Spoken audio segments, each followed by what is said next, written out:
Okay, Kohalayim Yahweh Bahashem Yahushua Bahashem Rakah Kodash.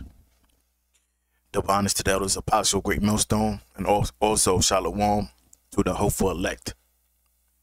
My name is Lamadia from the New York camp, and the image we're looking at is one of the victims of the truck attack that happened on New Year Day, Salakia, New Year Day in New Orleans, and the victim name is Nikera Diardo. I believe it's a French last name, Diardo. Yeah, like I said, she was a victim of the truck attack. Now, this is a statement that was left by her mother, and I'm gonna read it. When your parents say don't go anywhere, please listen to them. This was an act of terrorism, and now my baby is gone, y'all. My baby is gone. She is no longer with us. Crying emoji, crying emoji, crying emoji, crying emoji. I lost my baby. I just pray for me and my family. Salaki, I'll read that again. I lost my baby. Just pray for me and my family, please. God, I need you now. So this is a statement from her mother, and her mother told her not to go out. And I believe this backstory is this girl, her name is Nikera Diardo, and her mother name is Melissa Diardo. So Nikera, this girl here, the story is she pretty much disobeyed her mother and went out there anyway. And from my understanding, she's not even from New Orleans. So I gotta double check that. But the point still stands. She disobeyed her mother. And disobeying her mother came with consequences that, led to her demise. Because all she had to do was listen. But again, we in a time of judgment. And,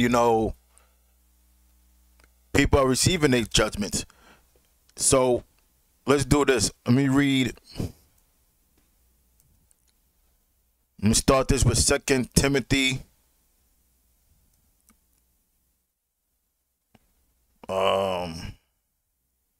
Give me 1 second.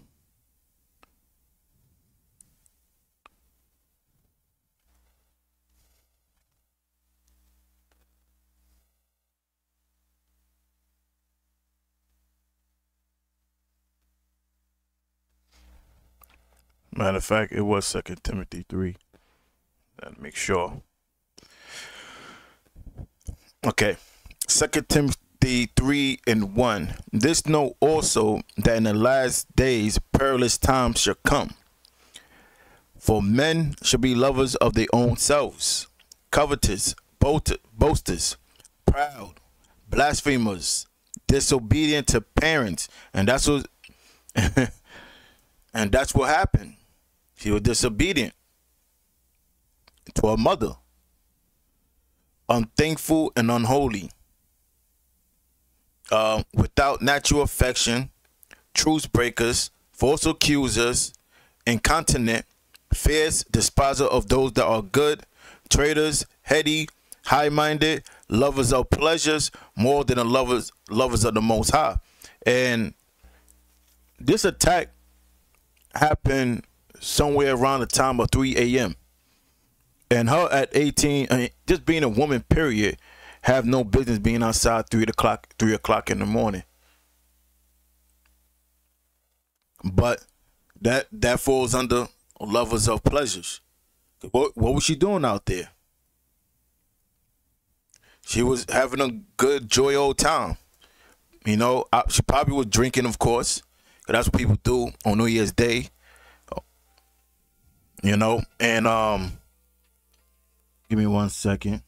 That's probably what she was doing, and that led to her destruction. So now let's go to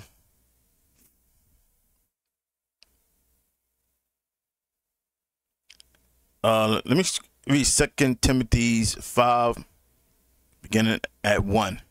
Rebuke not an elder, but entreat him as a father, and the younger man as brothers, the elder woman as mothers, the younger as sisters, with all purity. Honor widows that are widows indeed. Now, a widow is a woman who husband had passed away. And it says, but if any widow have children or nephews, let them learn first to show pity at home, and to requite their parents, for that is good and acceptable before the Most High. Now she that is a widow indeed and desolate, trusting in the Most High, and continue with in supplication and prayer night and day. But she that liveth in pleasure is dead while she liveth. And that's what I wanted. But she that liveth in pleasure is dead while she liveth. So she was already spiritual dead. Now she's physically dead as well. And it says, all things give in charge that they may be blameless. But if any provide not for his own, and especially for those of his own house, he had denied the faith, and is worse than an infidel. Infidel is unbeliever. Let not a widow be taken into the number under 60 years old. 1 is 20 years old, times 3, 60. So a woman under 60. So a widow that's under the age of 60 should not be taken.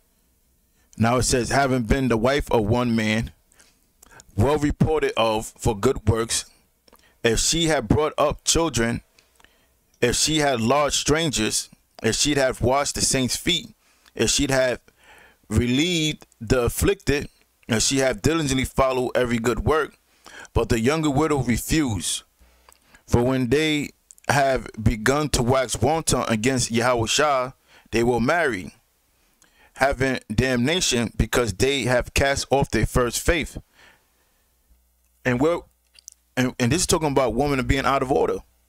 Now it says, and wherewithal they learn to be idle, wandering about from house to house, and not only idle, but tattletellers also, and busybodies, meaning gossipers. They're all over the place, hanging outside on the phone, talking shit and gossiping, speaking things which they ought to not. I would therefore that the younger woman marry, bear children, guide the house, give none accusation to the adversary to speak reproachfully. For some are already turned aside after Satan. And you know, we see that a lot today. A lot of these black women, these Hispanic women, you know, they are in tune with Satan. And I'm gonna close with this: Sirach or Ecclesiasticus 25 and 25. Give the water no passage, neither a wicked woman liberty to gather broad. You know, so this will be a cautionary tale on being disobedient, and this was the result of being disobedient. It led to death. So Kohalayim Yahweh, Bahashem Yahushua, Bahashem Rakar Kodash. Lord willing, this video is edifying. Shalom.